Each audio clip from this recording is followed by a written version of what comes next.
Come on. Get him out.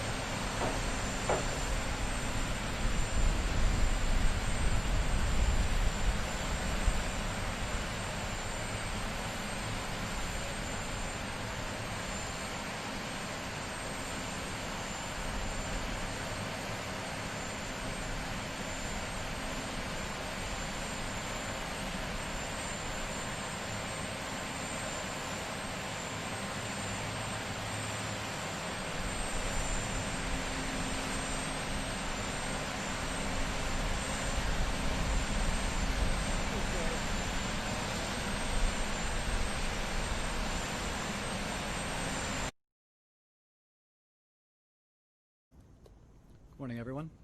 Morning. Since we spoke last, the President has continued to improve. As with any illness, there are frequent ups and downs over the course, particularly when a patient is being so closely watched 24 hours a day. We review and debate every finding, compared to existing science and literature, weighing the risks and benefits of every intervention, its timing, as well as any potential impacts a delay may have. Over the course of his illness, the President has experienced 2 episodes of transient drops in his oxygen saturation. We debated the reasons for this and whether we'd even intervene. It was a determination of the team, based predominantly on the timeline from the initial diagnosis, that we initiate dexamethasone. I'd like to take this opportunity now, given some speculation over the course of the illness, the last couple of days, update you on the course of his own illness. Thursday night into Friday morning when I left the bedside, the President was doing well, with only mild symptoms, and his oxygen was in the high 90s.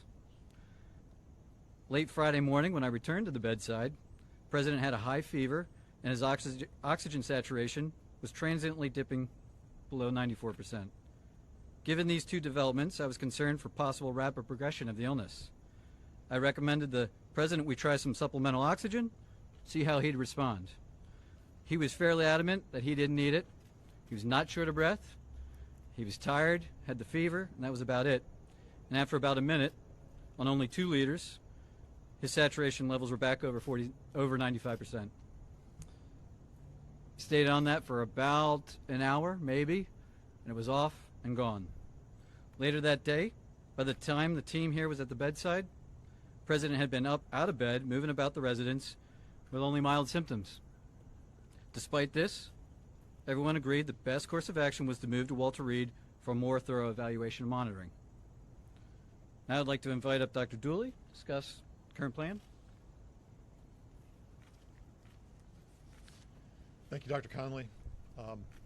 Before I begin a brief clinical update on the President's condition, I do want to reiterate my comments from yesterday regarding how proud I am to be a part of this multidisciplinary, multi-institutional team of clinical professionals behind me, and what an honor it is to care for the President here at Walter Reed National Military Medical Center. Regarding his clinical status, the patient continues to improve. He has remained without fever since Friday morning. His vital signs are stable. From a pulmonary standpoint, he remains on room air this morning and is not complaining of shortness of breath or other significant respiratory symptoms. He's ambulating himself, walking around the White House Medical Unit without limitation or disability. Our continued monitoring of his cardiac, liver, and kidney function demonstrates continued normal findings or improving findings.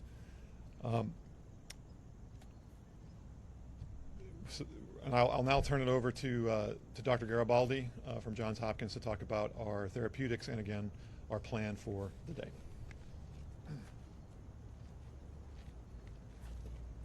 Thank you, Dr. Dooley, and I just wanted to again reiterate what an honor and a privilege it is to take care of the President, but to be part of such a talented and multidisciplinary team here at Walter Reed. The President yesterday evening completed his 2nd dose of remdesivir. He's tolerated that infusion well. We've been monitoring for any potential side effects, and he has had none that we can tell. His liver and kidney function have remained normal, and we continue to plan to use a 5-day course of remdesivir. In response to transient low oxygen levels, as Dr. Conley has discussed, we did initiate dexamethasone therapy, and he received his 1st dose of that yesterday, and our plan is to continue that for the time being. Today he feels well. He's been up and around. Our plan for today is to have him to eat and drink, be up out of bed as much as possible, to be mobile. And if he continues to look and feel as well as he does today, our hope is that we can plan for a discharge as early as tomorrow to the White House, where he can continue his treatment course. Thank you very much, and I'll turn it over to Dr. Connolly for any questions.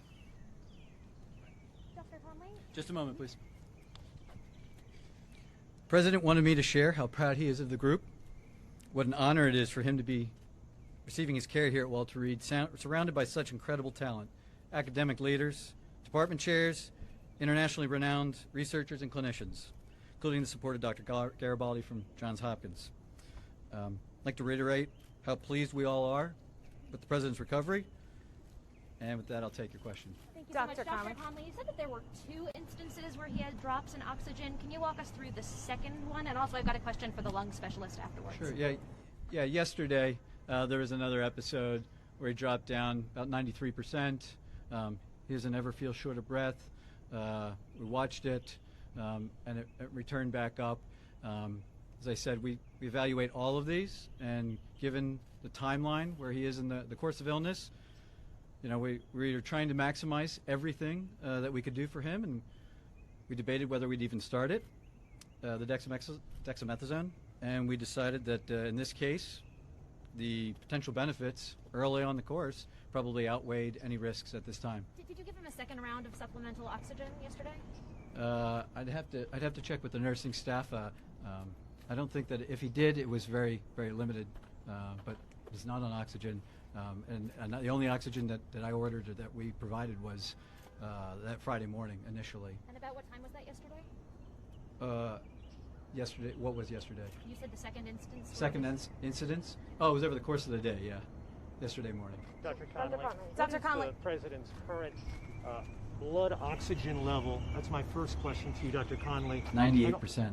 And what do the X-rays and CT scans show? Are there signs of pneumonia? Are there signs of lung involvement? Or any damage to the lungs? Yeah, so we're tracking all of that. There's some expected findings, but nothing of any major clinical concern. Then why start him, Dr. Conley, on the... Sorry. Dr. Conley, why... To ask if his oxygen level ever dipped below 90? We don't have any recordings here of that. That's right. On the dexamethasone, Dr. Yeah, what about here? At the White House or here, anything below 90, just to follow up on her question? No, it was below 94%. It wasn't down into the low 80s or anything. No. So, okay, so on the dexamethasone, the steroids, sir, on the lung Yesterday, function? you told us that the president was in great shape, had been in good shape and fever-free for the previous 24 hours. Minutes after your press conference, White House Chief of Staff Mark Meadows told reporters that the president's vitals were very concerning over the past 24 hours. Simple question for the American people. Whose statements about the president's health should we believe? So the chief and I work side by side, and I think his statement was misconstrued. What he meant was that 24 hours ago, when he and I were checking on the president, that there was that momentary episode of the high fever and that temporary drop in the saturation, which prompted us to act expediently to move him up here. Fortunately, that was really a very transient, limited episode. A couple hours later, he was back up, mild again. I'm not going to speculate what that limited episode was about so early in the course, but he's doing well. What are the expected findings on his lungs, and why is the president not wearing a mask in the videos and photos that have been released? Well, the president wears a mask anytime he's around us, and we're all wearing our N95s, full PPE. He's the patient, and when we can, when he'll move out into to public, we move him out and around other people that aren't in full PPE.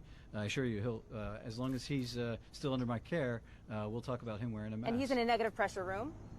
And the room is negative pressure? I'm not going to get into the specifics of his care. And can you answer the questions on the lung function? The lung function question, Dr. Conley?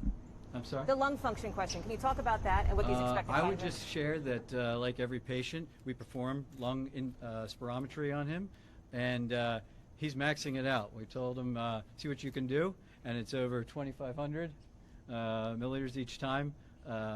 He's doing great. Yeah. But are your scans showing any irregularities in his lungs? Are there any obesities? Are there anything? To disclose that the president had been administered oxygen? It's a good question. Thank you. I was trying to reflect the upbeat attitude that the team, the president, that his course of illness has had. I didn't want to give any information that might steer the course of illness in another direction, and in doing so, it came off that we were trying to hide something, which wasn't necessarily true. So here I have it. He is the fact of the matter is that he's doing really well. That he is responding, and as the team said, if everything continues to go well, we're going to start discharge planning back to the White House. That's it. Thank you, folks. Dr. Conley, on his lung scan. Please comment on my channel, subscribe and share the video. Thank you. Comment, subscribe, please subscribe and share the video. Turn on the notification.